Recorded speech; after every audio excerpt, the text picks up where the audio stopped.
Welcome back, you lovely Chads. This is going to be a little more of a rant video here. I've seen some stuff on the internet that I'm not happy about, so I'm gonna yell into a microphone for the next give or take 10 minutes. Anyway, we all know that phones are addictive. We all know that social media is bad for us. Um, Whatever kind it is, it doesn't have to be Instagram, Facebook, or Snapchat. Those are kind of the big ones. Um, but you see a trend with people quitting social media. They do it all the time, or quitting the internet because it's addicting. And that's absolutely true. And I have massive amounts of respect for people that can actually recognize the temptations of the internet and all of the bad stuff that comes with that. And they can say, no, I'm in control of what I consume. That's a hard thing to do. So I have a massive amounts of respect for those people. What I don't have respect for is these soy boys that come out here and they start using these devices, branded as dumb phones. This is kind of the new trend now, is to either go out and pay obscene amounts of money for these crappy, basically tiny Kindles that they've branded as light phones, or to use just older like flip phones and act like it's a new thing. Like, oh, look at me. I don't use my fancy iPhone. I use this piece of garbage that I paid way more. We'll get to the price in a minute. It's really frustrating to see. And you can see just how many videos there are on this. Now, granted, I'll give you this. They don't have that many views, so I shouldn't be that concerned, except for this Cold Fusion one, but that's to be expected. But it's insane when you look at just how many videos there are. It gets all the way down to Edward Snowden before it stops. Just so many. Which one should I buy? Top 10. It's not the biggest trend out there, but I take issue with it. I especially take issue with the companies that are out there manufacturing these things to be light phones. Now, light phone is kind of the most popular one, so that's what I'm going to focus on. But if you look at these videos, I mean, there's so many videos on this stuff. And so the thing with it is, if you watch one of these videos, you'll see that they go into it with, oh, I'm expecting to really. There's one of two things. They'll go in expecting to hate it, and then they'll come out at the end loving it, or they'll go in expecting to love it, and then they'll say, oh, I can't browse WhatsApp with it.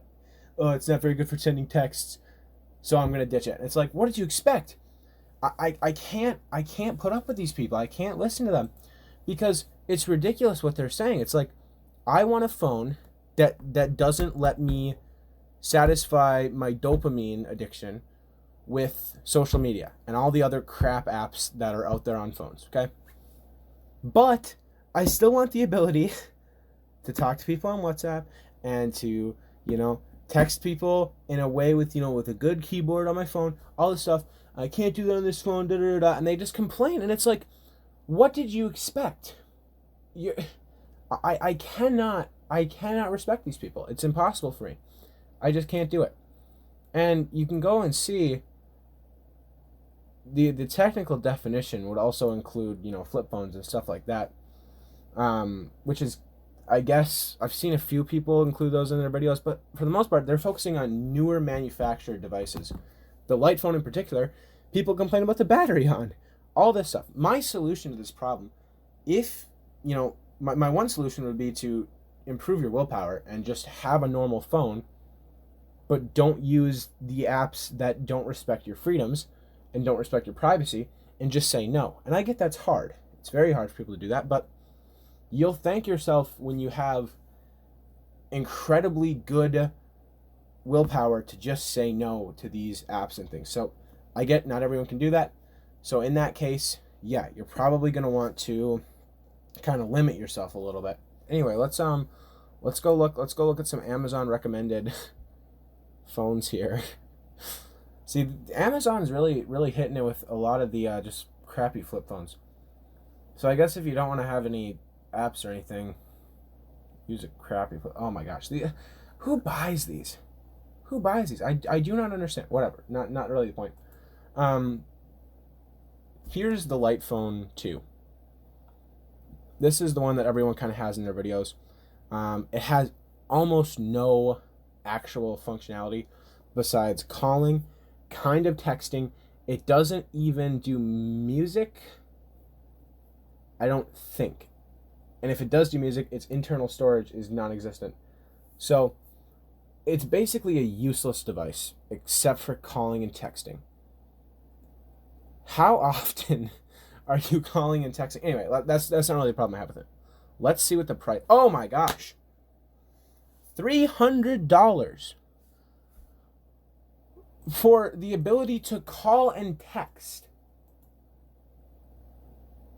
That's all you're getting here for $300. That is ridiculous. Granted, smartphones are kind of expensive too, but not the older ones. You can get a Google Pixel 4, which, mind you, is not that old.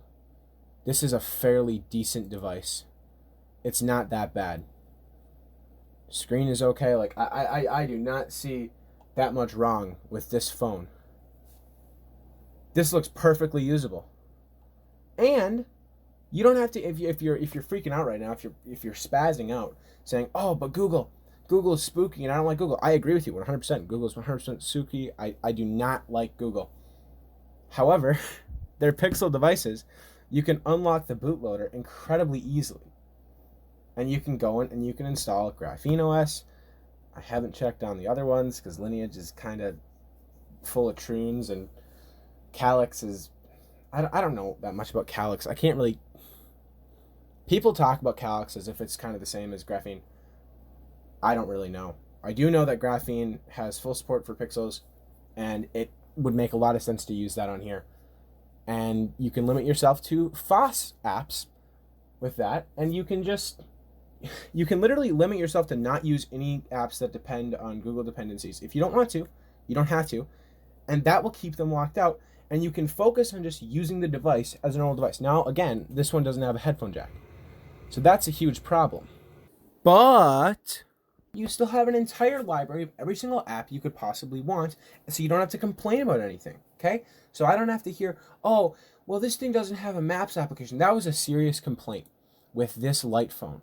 "Oh, I'm trying to navigate in my car with this, like, size of an iPod Touch. Like, oh, I can't navigate correctly." It's like, no shit.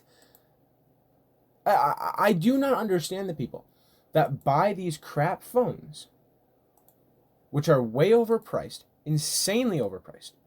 $300, I understand this is a small company, and maybe they're not making a whole lot back on the phones. I don't know. But the niche they're serving, everyone should use their phone less. Everyone should stop being as addicted as they are to their phones. Yes, we can agree on that.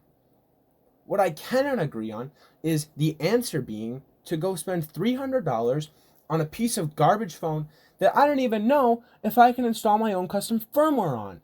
That is ridiculous. Why would people buy that?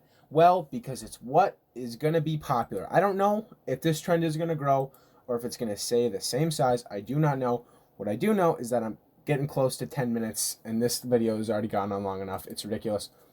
My point is, these dumb phones are dumb.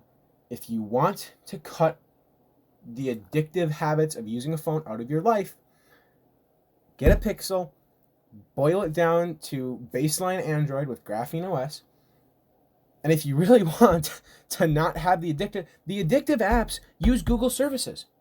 So don't use Google services on your phone with Graphene OS.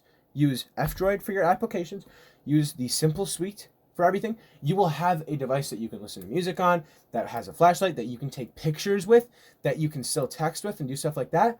Like, it will still be a useful device. Phones are useful. The hardware is useful, okay? Doesn't have a headphone jack. That's a problem with Pixels. I really wish it did. Whatever. I'm not going to make this video longer because of it. That's the answer. The answer is not going out and buying an incredibly expensive hunk of garbage that can't do anything. And if you want Google Maps, then you can install Google dependencies and you can have Google Maps. I don't see how anyone cannot understand this. It's so simple.